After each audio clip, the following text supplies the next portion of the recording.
Армысыз, оқырман қауым. Нұрсұлтан қаласы халықаралық бакалавриат бағытындағы Назарбаев зияткерлік мектебінің YouTube арнасына қош келдіңіз.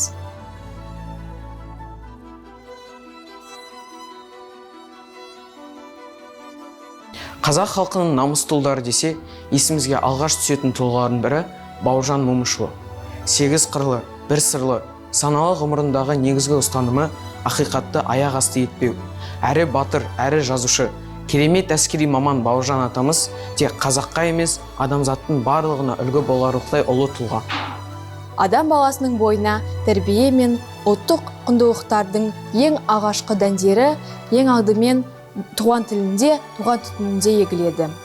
Өмірдегі барлық жетістіктерінің бастауы балық шағынан отбасыда берілгенін керемет жеткізе білген ұшқан ұя шығармасын Нартолға Бауыржан атамыз 1974 жылы жазған.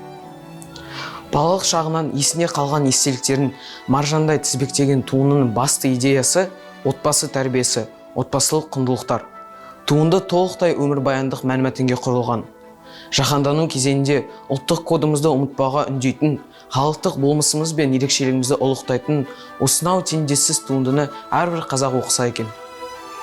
20 ғасырдың ашаршылық кезіндегі қазақ ауылы, отбасыдағы қарым-қатынастар, қоғамдағы тартыстар оқырманын сол дәуірге еріксіз жетелейді. Ажары мен ақылы тең түскен, бір үйді емес, толықтай бір ауылды тәрбиелей алған әжесі Қыстумас, әділет пен адал еңбекті серік еткен әкесі Момыш, бала Бауыржанды ұлы Бауыржан еткен рухани бағбандары. Жалғыз атты болса да, кісіден кіріптар болғанды қорлық санап, аз күн жарық дүниеде азаттық аңсап, қатықсыз қара су ішсе де, бай манапқа алақанын жаймаған әкесі Момыштың осы бір асыл қасиеті ұлы атамыздың бойына сіңген. Сол кездегі ауыл өмірін шынайы баяндау, автордың алыс жақын тарихтан естіген білген оқиғаларын шеберлікпен, жеңіл тілмен жеткізе білуі оқырманын жалықтырмайды.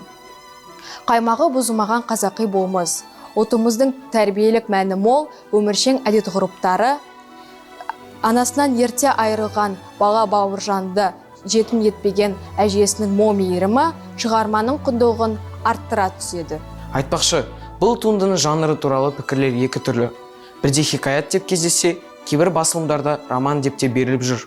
Оның анық-қанығын таразылау әдебиетші ғалымдарымыздың еншісінде.